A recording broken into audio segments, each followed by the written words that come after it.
Tunay na wala ng iba, Panginoon, kundi Ikaw lamang, O Lord God.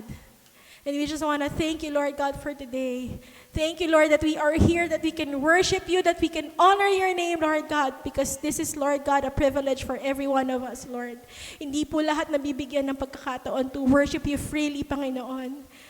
But this time, Lord, we just want to praise you and worship you, God, and glorify your name, O God. Help us, God, and manifest your presence. Continue to manifest your presence, Lord, in this place, oh God. May we continue to be sensitive with the Holy Spirit, Lord God, on whatever you want us to hear or whatever you want us to do, Lord God. Please speak through our pastor today, Lord. Please speak through our pastor today. Oh, hallelujah. We honor you and we magnify you, Lord God, in Jesus' mighty name. Amen. Hallelujah.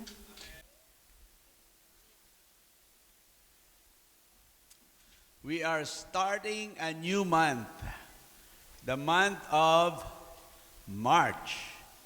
Today is March 2, right? March 2. Ilang months na lang bago Christmas?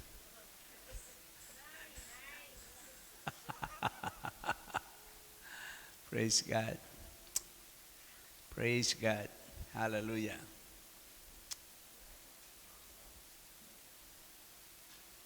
Kamusta po ang nagdaang linggo? Meron po bang napagpala sa buhay natin? Meron po bang magpapatotoo?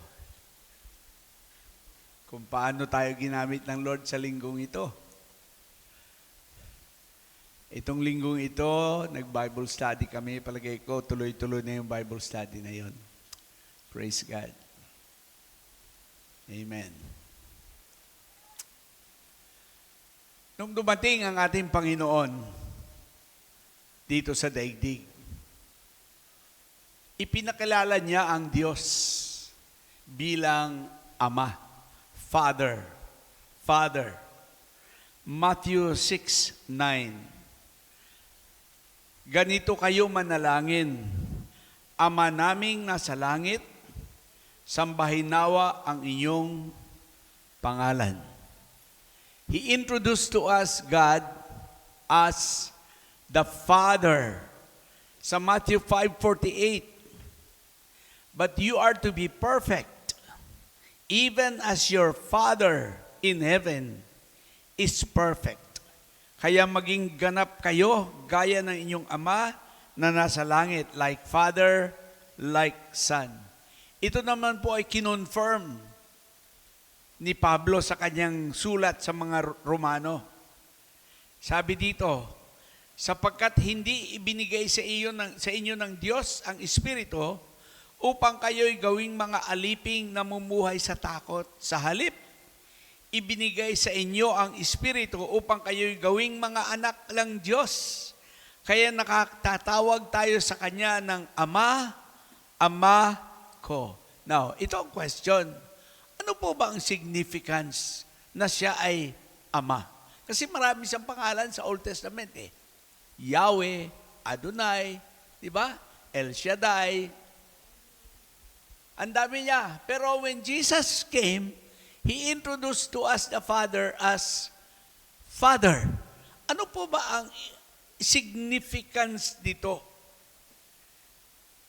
The significance is the level of intimacy with God. Yun po ang kahalagahan noon. Dito po natin makikita kung gaano tayo kalapit sa Panginoon. He is the Father and therefore we are His children. So it's a father and son relationship. Napakalapit. Yan ang implication noon. Because He's the Father, you are the children. Therefore, ganun kalapit ang relationship natin sa Panginoon. Sa Old Testament kasi po, ang Diyos ay parang consuming fire. Consuming fire. Tinignan ko sa dictionary ang consuming sa Tagalog. Lumilipol. Lumilipol. Tingnan nyo, noong sila'y nasa ilang at naghihintay sila magbibigay ang Lord ng Ten Commandments. Ganito ang sabi ng Exodus 24:17. To the Israelites at the foot of the mountain, the glory of the Lord appeared at the summit like a consuming fire. Nakita rin ng mga Israelita ang kaluwalhatian ni Yahweh na parang nagniningas na apoy sa taluktok ng bundok. Hindi ka ba matatakot noon? Hindi ka ba matatakot noon? Sa Exodus 20:18 and 19, nanginig sa takot ang mga Israelita nang marinig nila ang daguntong ng kulog at tunog ng trumpeta at makita ang kidlat at ang usok sa bundok na natili silang nakatayo sa malayo. Nang lumapit sa kanila si Moises, sinabi nito, ikaw ang magsalita sa amin at makikinig kami.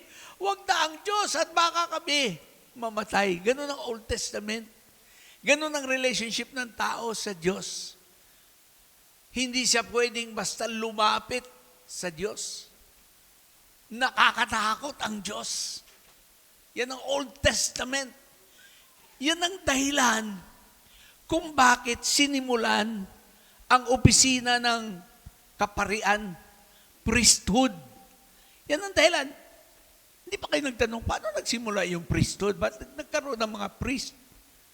Kasi, ang tao hindi pwedeng dumirekta sa Diyos, nakakatakot. Kailangang may tagapamagitan sa Diyos at sa tao. Sa Hebrews 5:1, ang bawat pinakapunong pari ay pinili mula sa mga tao at inilagay sa ganoong tungkulin upang maglingkod sa Diyos para sa mga tao. So tagapagitna ang pari. Siya ang nag-aalay ng mga kaloob at mga handog para mapatawad ang mga kasalanan. Diyan nagsimula, kaya nagkaroon ng mga priests. Kasi ang tao, takot dumiretso sa Diyos ay banal na madalang Diyos eh. Consuming fire, takot na takot sila. Nung nagsalita ang Diyos sa bundok ng Sinai, hindi sila makalapit doon. Pati mga hayop, di pwedeng lumapit sa paanan ng bundok, mamamatay sila. Ay paano ngayon? Paano tayo magkakarelate sa Diyos? Sinimulan po ang priesthood. Ang unang mga pare ay si Aaron at ang kanyang mga anak. Ipatawag mo ang kapatid mong si Aaron, kapatid ni Moises. At ang mga anak niyang sina Nadab, Abiho, Eleazar at Itamar. Ibukod mo sila sa karamihan ng mga Israelita upang maglingkod sa akin bilang mga pare. Yan po ang picture ng Old Testament. Walang makakalapit sa Diyos. Kailangan may pumagitna at ang papagitna ay ang pare. Pagdating sa New Testament, na iba. Kasi siya ay tatay, tayo ay mga anak. And therefore, ang relationship natin, ganun kalapit. Hindi ba sa Old Testament, sabi ng Lord, huwag po palapitin ng mga tao kahit sa paanan ng bundok, mamamatay sila. Pagdating sa New Testament, sa Matthew 5:1, nang makita ni Jesus ang napakaraming tao, umakyat siya sa bundok, ang bundok na naman. Pagkaupo niya, lumapit ang kanyang mga alagad. Ibang-iba. Sa Old Testament, hindi ka pwedeng dumiretso. Sa New Testament, lalapit ka. Lalapit ka. Wow. Hindi ko tuloy maiwasang magtanong, mga tatay, ilan ba ang tatay dito? Ayan. Ilan ang gusto maging tatay? Kamusta po ba ang relasyon natin sa mga anak natin? Tayo po ba ang relasyon natin parang Old Testament, takot yung mga anak sa atin? Ha? Di ba may mga tatay na gano'n? Di ba may mga tatay na gano'n?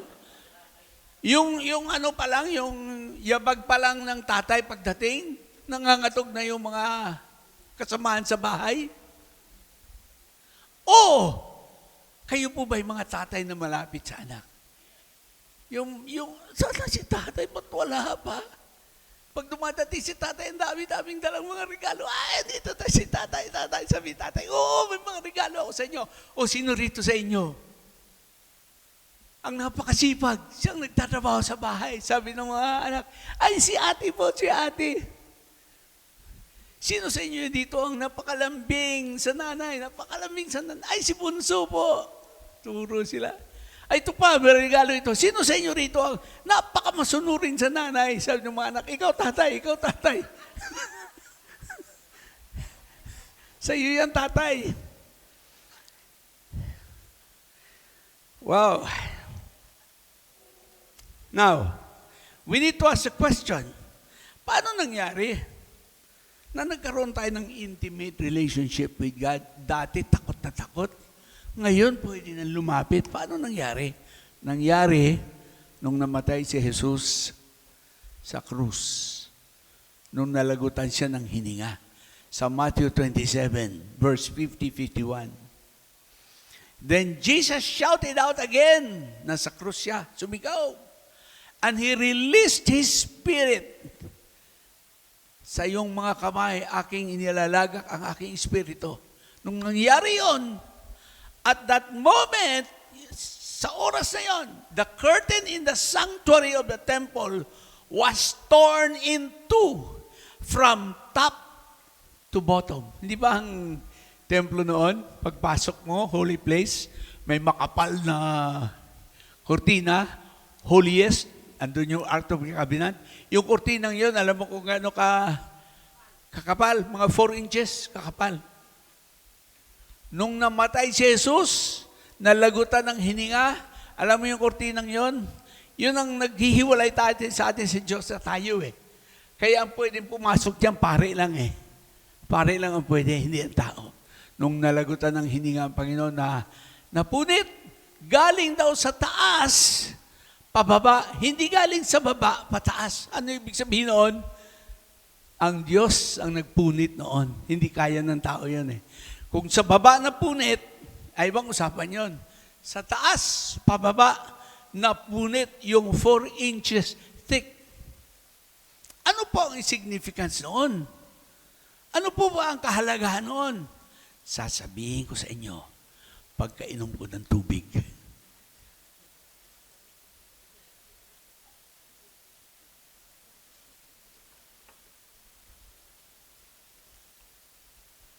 Hebrews 10:20. Binuksan niya para sa atin ang isang bago at buhay na daang naglalagos hanggang sa kabila ng tabing. At ang tabing na ito ay ang kanyang katawan. By His death, Jesus opened a new and life-giving way through the curtain into the most holy place. Dati hindi pwedeng dumiretso. Meron kortina. Pare lang ang pwede. Nung namatay si Jesus, napunit ang kortina. At sabi ni Pablo, ngayon,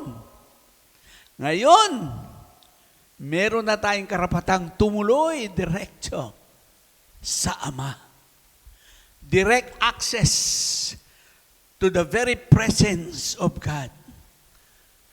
Kaya, ito po ang payo ng nagsulat ng Hebrews. Kaya, huwag tayong mag-atubiling lumapit sa trono ng mahabaging Diyos upang makamtan natin ang habag at kalinga sa panahon ng ating pangangailangan. Huwag na daw tayong mag-atubili lumapit sa Diyos. Nabuksan na yung kortina. Pwede nang dumirekta sa Panginoon. Dati hindi. Kung may kailangan ka, pupunta muna sa templo, sasabihin sa pare, yung pare ang makikipag-usap sa Diyos. Ngayon, huwag na kayong mag-atubali. Kahit saan kayo. Kahit saan kayo, pwede na kayong dumiretso sa Ama. Upang makamtan natin ang habag at kalinga sa panahon ng ating pangangailangan. Yung kamatayang ni Kristo ay nagbigay daan sa isang bagong covenant. Bagong kasunduan. Yun. Bagong tipan. Yung Old Testament, Old Covenant. Pagdating ni Jesus, namatay sa cross, nagdaan ng bagong tipan o bagong kasunduan sa Ama. Wow! Tingnan natin. Pinalitan na yung lumang kasunduan ng bagong kasunduan. Hebrews 8, sa English yan, pero sa Tagalog ako magbabasa. Ngunit, ang paglilingkod na ipinagkaloob kay Jesus ay higit na dakila kaysa ipinagkaloob sa kanila dahil siya'y tagapamagitan ng isang tipan o kasunduan na higit na mabuti. Sapagkat ang kasunduang ito ay nababatay sa mas maiinam na pangako. Kung walang kakulangan ang unang tipan, may diferensya pala yung old. Kung walang kakulangan ang unang tipan, hindi na sana nangangailangan pa ng pangalawa. Ngunit nang sabihin ng Diyos ang tungkol sa bagong kasunduan, pinawalang bisa na niya ang una at anumang pinawalang bisa ay naluluma at naluluma ay malapit ng mawala. Nakakalungkot, di ba, hanggang ngayon? May mga tao pa rin na nasa lumang tipan. Hindi pwedeng lumapit sa Diyos ng direkta. Kailangan dumaan pa sa pare, sa pamamagitan, sa tagapamagitan. Samantalang napakaliwanag ng sinabi ng Bible. Luma na yung lumang kasunduan. Nung namatay si Kristo, nagkaroon ng bagong kasunduan. Pwede na tayong dumirekta sa Diyos. Wow! Wow! Pero pare pa rin ang tagapamagitan. Kaya lang hindi na taong pare. Si Kristo ang ating dakilang saserdote, ang ating high priest, yung ating advocate sa heaven. Ayan, ang Hebrews 4:14-16. O basahin nyo sa English, ako naman sa Tagalog. Kaya nga, magpakatatag tayo sa ating pananampalataya dahil mayroon na tayong dakilang pinakapunong pari na pumasok na sa kalangitan doon mismo sa harap ng Diyos. So pari pa rin. Kaya lang hindi na taong pari. Si Kristo na ang high priest natin. Siya ay walang iba kundi si Jesus na anak ng Diyos. Ang ating pinakapunong paring ito ay nakakaunawa sa ating mga kahinaan sapagkat tulad natin, tinukso siya sa lahat ng paraan, subalit kailanmay hindi siya nagkasala. Kaya't huwag tayong mag-atubiling lumapit sa trono ng mahabaging Diyos upang makamtan natin ang habag at kalinga sa panahon ng ating pangangailangan. Kung kayo po'y may mga problema, hindi na po kailangan tumawag sa pastor. Kayo mismo pwedeng mag-pray. Pwedeng dumirekta sa Panginoon. Pwedeng dumirekta sa Panginoon. Yan ang bagong tipan. Yan ang bagong kasunduan. Tapos na ang luma. Hindi ko lang malaman kung bakit maraming nagpipilit na nasa luma pa rin ang kaparaanan. Dumirekta na po tayo sa Panginoon. Now, in the meantime, dito po sa New Testament, alam nyo ba na yung katabi ninyo, kung siya ay mananampalataya, alam mo ba yan na siya ay pare? Oh, tingnan nyo katabi nyo. Pare yan. Yan ang tinatawag na new priesthood, mga bagong pare. Lahat ng mananampalataya ay nagsisilbing pare ng Panginoon. 1 Peter 2, 1 Pedro 2, 5-9. Tagalog na naman. Tulad ng mga batong buhay, maging bahagi kayo sa isang templong espiritual. Di ba may templo noon? Wala na eh. Nasira na yung templo. Sino ang templo ngayon? Tayo. Pinagkaisa lahat tayo. Templo tayo sa harap ng Panginoon. Okay? Bilang mga paring itinalaga para sa Diyos, mag-alay kayo sa Diyos ng mga handog na espiritual. Ayan ang gawain ng pare, naghahandog sa Diyos. Nakalugod-lugod sa Kanya alang-alang kay Hesu Kristo. Ngunit kayo ay isang lahing pinili, grupo ng maharlikang pare, isang bansang nakalaan sa Diyos, bayang pag-aari ng Diyos upang magpahayag ng mga kahangahangang ginawa niya. Siya ang tumawag sa inyo mula sa kadiliman patungo sa Kanyang kahangahangang kaliwanagan. Isipin mo yun? Maniwala ba kayo sa mga Agi, pare? Sister Ellen, pare? Diba? Ay, ewan ko lang itong mga aso kung pare. Mukhang hindi kasama eh. Sa New Testament, pare, bilang pare, di ba tagapamagitan? Ang trabaho nila mag-alay. Yan din ang trabaho natin bilang mga pare. Dalawa ang gawain natin bilang mga pare sa panahon ng bagong tipan. Ano yun? Number 1, to offer sacrifices, sacrificial or spiritual sacrifices to God. Hebrews 13. Kaya't lagi tayo mag-alay ng papuri. Yun. Ay kung ikaw ay atin ng church at nakaganon ka lang sa isang tabi, hindi ka nag-aalay ng papuri. Mag-alay ng papuri bilang handog sa Diyos sa pamamagitan ni Jesus. Papuring nagpapahayag ng ating pagkilala sa Kanyang pangalan. At huwag nating kaligtaan ang paggawa ng mabuti. Yun, ano para yun? Hindi, tuwing gagawa ka ng mabuti, iniaalay mo yan sa Panginoon bilang pare. Huwag nating kaligtaan ang paggawa ng mabuti at ang pagtulong sa kapwa, sapagkat yan ang alay na kinalulugdan ng Diyos. So bilang mga pare, nag-aalay ba tayo ng papuri sa Panginoon? Tumutulong ba tayo sa ating mga kapwa? Gawain yan ng pare. Yan ang gawain natin. Yan ang una.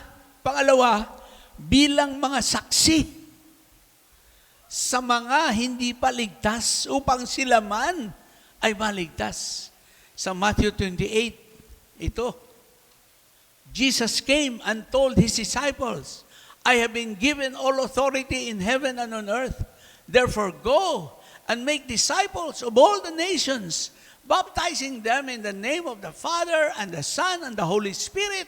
Teach these new disciples to obey all the commands I have given you.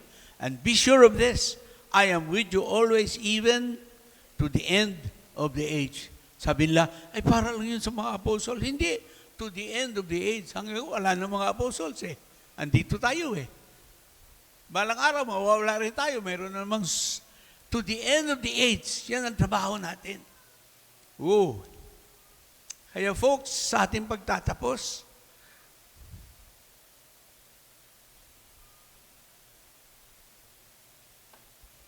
gusto ko paalalahanan ng bawat isa, meron na tayong direktang access papunta sa Ama. We can now go freely. Alam mo, pag presidente ka, pag ordinaryong tao ka, hindi ka pwedeng basta pumasok sa opisina ng presidente. Marami kang dadaanan. Pero ang anak niya, pasok labas yan. Pasok labas sa opisina. Ay kasi anak eh. Pag anak ka ng Diyos, may direkta tayong access papunta sa Panginoon. Hebrews 4:16. Kaya't huwag tayong mag-atubiling lumapit sa trono ng mahabaging Diyos upang makamtan natin ang habag at kalinga sa panahon ng ating pangangailangan. Huwag po tayong mag-atubili. Pag nag-atubili ka lumapit sa Panginoon, iba po yun. May bumubulong sa iyo na iba. Kasi maliwanag sa Bible, meron na po tayong karapatan. Direkta. So ito ang tanong ko as we conclude. Kaumpisa pa lang natin, pero magtatapos na tayo. Di ba? Tuntua naman kayo, di ba? Gaano po tayo kalapit sa Ama? Sa Diyos. Kasi, alam mo, kakalungkot, maraming taong takot sa Diyos. Pag maisip pa lang nila na, uy, ito bang nangyari na ito, ibig sabihin, malapit lang dumating ang Diyos. Takot na takot ang iba. Hindi ko maintindihan. Takot na takot, siguro hindi handa. Gaano tayo kalapit sa Panginoon? Excited ba tayo sa Kanyang pagdating? Ito mo mga senior citizen, ang lakas mag-amen.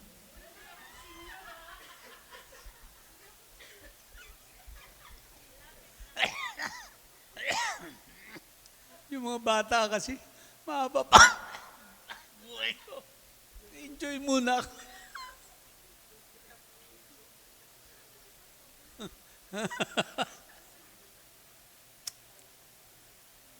Excited ba kayo pag nagbabasa ng salita ng Diyos? Kasi, alam mo, pag nag-uusap tayo ng Diyos, pag nagpipray tayo, tayo ang nagsasalita. Pag nagbabasa tayo ng Bible, ang Diyos ang nagsasalita sa atin. Pero may mga iba, takot magbasa ng Bible, natatakot mabasa yung gusto ng Panginoon. Alam nila, ginagawa nila yung ayaw ng gusto ng Panginoon. Ang sarap po. Tandaan po natin, wala na yung templo, wala na yung kortina, wala na yung Ark of the Covenant. Sino ang templo ngayon? Tayo. We comprise the temple of God. At dyan sa temple, individually, you are a temple of God.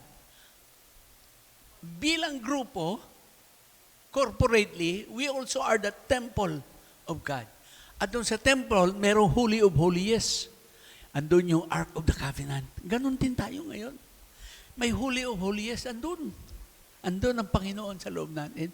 Kaya pwede tayong dumirekta sa Panginoon. Hallelujah. 1 Corinthians 6:19, yun pong huli natin babasahin. Don't you realize that your body is the temple of the Holy Spirit who lives in you and was given to you by God?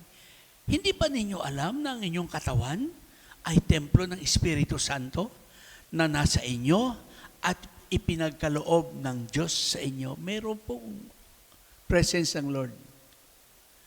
Siguro po, kung hindi ka sanay sa Bible at marinig mo ito mga mensaheng ito, maaring hindi ka maniwala. Hindi yan. Pero ang punto dito, binabasa natin sa Bible eh. Hindi mo pwedeng ano tawag dito, i-deny, ipagkaila, na itong pinag-uusapan natin, katotohanan. Bakit? Pag sinasabi ko sa inyo, binabasa ko sa Bible eh. Hindi ito salita lang ko ng salita na wala kayong kaalam-alam. Kailangan lahat ng sabihin ng pastor na aayon sa salita ng Diyos. Basta ang mahalaga, ito'y naaayon sa salita ng Diyos. In fact, nabanggit ko doon sa Bible study namin, kung minsan may nagtatanong sa akin, Pastor, tama ba yung tinuturo ng Katoliko? Sabi ko, sandali. Yung tama o hindi sa tinuturo, hindi nakasalalay kung Katoliko o Protestante. Nakasalalay kung naaayon sa salita ng Diyos. Lahat ng sasabihin ng pare, ng pastor, na taliwas sa salita ng Diyos, hindi totoo yun. Kaya mahalaga alam natin ang salita ng Diyos. Mahalaga na hindi lamang paglinggo natin naririnig. Tayo, sarili natin, kusa sa bahay. Sa umaga, magbasa ka ng salita ng Diyos. Kahit isang chapter lang. Para alam natin kung anong gusto ng Lord, ano ang ayaw ng Lord. Tumayo po tayong lahat. Hallelujah. Hallelujah. Hallelujah. Hallelujah. Lord, salamat po sa katotohanan ito. Hindi ko alam kung kumbinsido ang iba o hindi. Pero ang katotohanan ito ay hindi nakasalalay kung kumbinsido kami o hindi. Ito'y totoo sapagkat ito'y naaayon sa iyong salita, O Diyos. Turuan mo kami, Panginoon, na dumirekta sa iyo. Hindi nadadaan kung kanino pa man. Sapagkat binuksan mo na ang isang bago at buhay na daan. Iyon ay sa pamamagitan ng kamatayan ni Kristo. Kung ano man ang pangangailangan namin ngayon, ito'y direktang inilalapit namin sa iyo. Sapagkat binigyan mo na kami ng karapatang lumapit sa iyo, O Diyos. Kaya Lord, siyasatin mo po ang mga puso ng naririto. Meron po pangangailangan marahil na inilalapit sa iyo. Salamat at naririnig mo. Salamat at nais mong tugunin ang mga pangangailangan yan. Salamat, O Diyos. Hallelujah. Hallelujah. Sa pangalan ni Jesus. Amen. Palakpakan natin ang ating Panginoon. Hallelujah. Thank you, Jesus. Thank you, Lord. Hallelujah. Dadako po tayo doon sa kinatatakutan ng marami. Yung pagbibigay. Ay, pagkatapos ng communion. Ano? Dadako po tayo sa communion. Itong communion na ito ay para sa lahat ng anak ng Diyos. Kahit hindi ka miyembro ng church na ito, basta miyembro ka ng pamilya ng Diyos. Kumuha po tayo ng mga elemento. Pagkatapos po niyan ay sabay-sabay tayong kakain, sabay-sabay tayong iinom. Thank you, Jesus. Thank you, Lord. Tayo po'y manatiling nakatutok sa presensya ng Panginoon sa ating pagtanggap ng mga elemento ng communion. Salamat, Panginoon.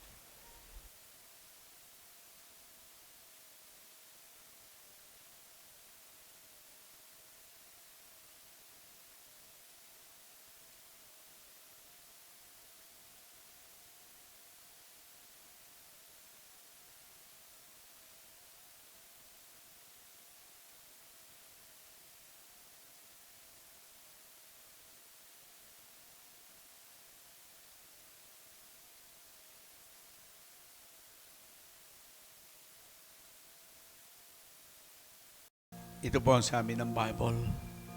For I pass on to you what I received from the Lord himself.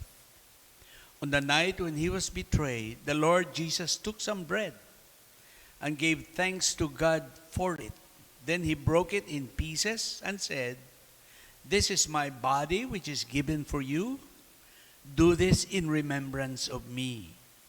In the same way, he took the cup of wine after supper, saying, "The cup is the new covenant," bagong kasunduan, "between God and his people, an agreement confirmed with my blood. Do this in remembrance of me as often as you drink it. For every time you eat this bread and drink this cup, you are announcing the Lord's death until He comes again." Lord, salamat po sa tinapay na kumakatawan sa iyong katawan na nabayubay sa krus, upang sa bawat hagupit na tinanggap mo, ang iyong anak ay tumanggap ng kagalingan sa katawang lupa. Ito po ang aming panalangin sa bawat isang may dinaramdam. Kasama na po si Nanay Rosie. Kasama na po ako. Ang bawat isang may dinaramdam. Tinatanggap namin ang kagalingan na galing sa krus ng Kalbaryo. Sa pangalan ni Jesus, kainin po natin.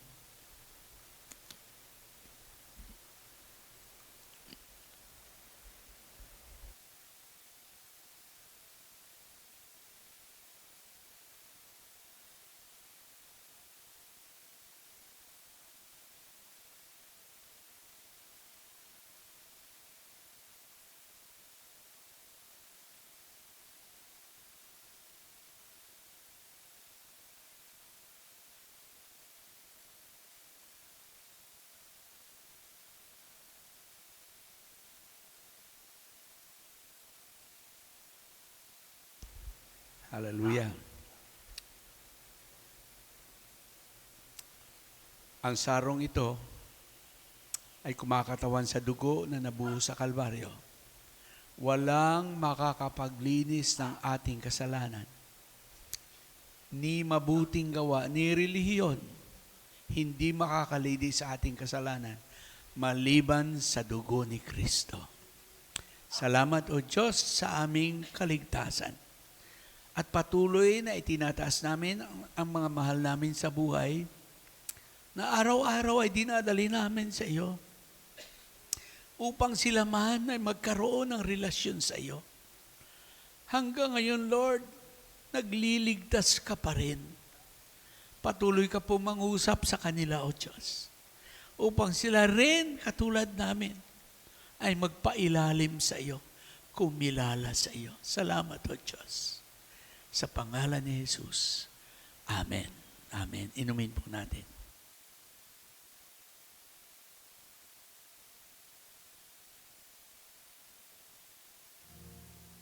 Tumuloy na po tayo sa ating pagbibigayan. Salamat, Panginoon, sa iyong mga anak na patuloy na nagbibigay. Pagpalain mo po ang bawat isa sa pangalan ni Jesus. Amen. Amen.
Bago po dumako rito si Pastor Rudy sa ating pagwawakas, lahat po ba ay nakapag-fill out na noong ating membership form?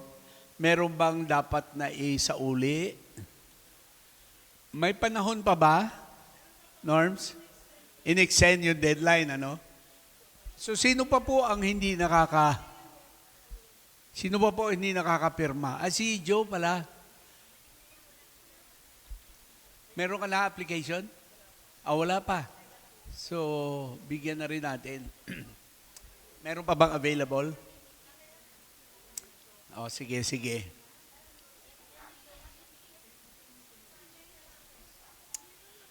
Sa Sunday, meron pa tayo hanggang Sunday. Meron pa tayo sa Sunday. Sige. Tawagan na natin yung tatay ni AC. Yung tatay ni AC.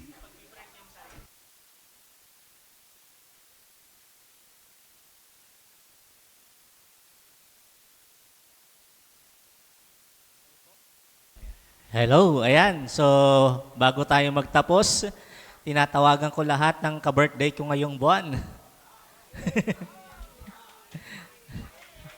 Yung mga magbo-birthday ngayong March. At yung ang kanilang wedding anniversary ay March.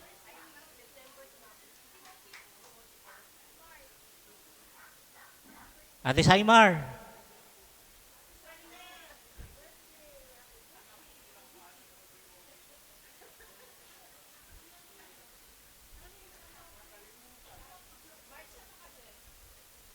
Ay, magkasunod pala kami. 3, 6, 7, 22. Ayan. So, hinihiling ko po ang ating pastora. Pastora Noemi. Busy. Ayan.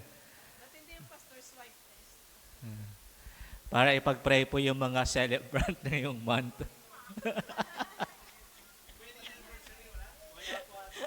Walang kinasal, mainit daw. March. Summer kasi. So, walang nagpakasal ng March. Hehehe. Sige. Happy birthday. Sige. Pray tayo. Hallelujah. We praise you, Lord, and we glorify your name. We thank you for the lives of Jed, of Diane, Saimar, and Pastor Rudy, Lord, for their birthdays this month. Lord, we thank you for their lives. We thank you for the way that you are using them for your kingdom. Lord, dalangin namin na patuloy mo silang bigyan ng wisdom, ng katalinuhan, ng biyaya, Lord, na sa iyo lamang manggagaling. Thank you, Lord, for your protection every day when they go to their jobs, kahit sa loob ng bahay, Lord, na gumagawa sila ng mga gawaing bahay. Salamat, Lord, sa iyong protection upon them. But most of all, Lord, thank you for blessing them, for them to be a blessing to other people. Lord, we thank you because I know na napakaganda ng plano mo sa bawat buhay, Lord, nila, Panginoon. At dalangin ko na ito ay matutupad, Lord, in their lifetime. Continue to use them, Lord, in your kingdom, in your vineyard. Continue, Lord, for them to reflect your glory. Thank you, Lord, in the name of Jesus. And Lord, we just thank you, Lord, for reminding us na we can only go through you, through your Son, Jesus. Lord, salamat sa relationship na ito na binigay mo sa amin na lahat ng tumanggap sa iyo bilang Panginoon at tagapagligtas si Jesus ay nagkaroon ng special na relationship sa iyo, Panginoon. Thank you for this privilege, Lord, that we can come boldly before your throne. Every time na meron kaming pangangailangan, every time na kailangan ka lang naming kausapin, Panginoon, na ikaw ay natutuwa every time na we come before you. Lord, and I pray that this week you will use each one of us to minister to other people. I pray, Lord, na ikaw ang patuloy na gumabay sa bawat isa sa amin. I build a hedge of protection upon each one of us. Thank you for the blood that was shed for us, O God. Lord, I pray na yung mga puso namin ay patuloy na maging thankful sa iyo, Panginoon, for this, for the sacrifice that Jesus has done for us. Thank you, Lord. Go before us as we depart from this place. Bring us to our home safely, Lord. And we'll just continue to give glory to your name. In Jesus' name we pray. Amen. Amen.